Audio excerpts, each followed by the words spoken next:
to me quite often is, how do I know it's not just my own mind? Channel messages can come through in a different voice, or they may hold a different energy. When I channel the archangels, I can actually feel the energy in my body, and so it's quite distinctly different.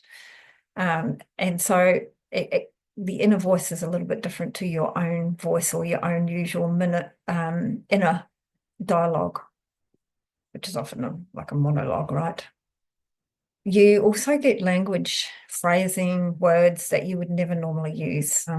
Just one example that comes to mind for me, and one of the channel messages I had was foible and folly. Follies are quite an old word.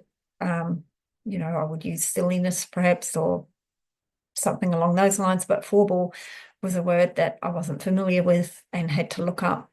Some of those words now I just trust they fit. Whenever I look them up, they just fit exactly where they're meant to, and they make sense, but they're not words that I have, that I use in my vocabulary or that I'm aware of to put into a sentence structure. So in general, the intuition feels calm, clear, and it's usually very neutral.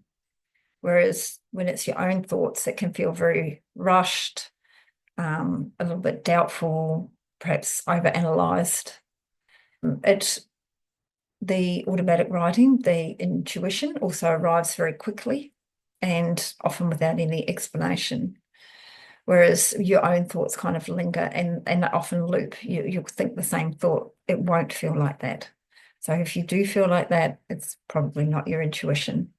Also, intuition, it can really surprise you with how profound it is. Like, oh, yes. And it's usually, if I can think of my higher self rather than the angelic realm, you are on the right track, or things will work out in their own time, or it's kind of wise and just, chill a bit. That kind of thing comes through quite often.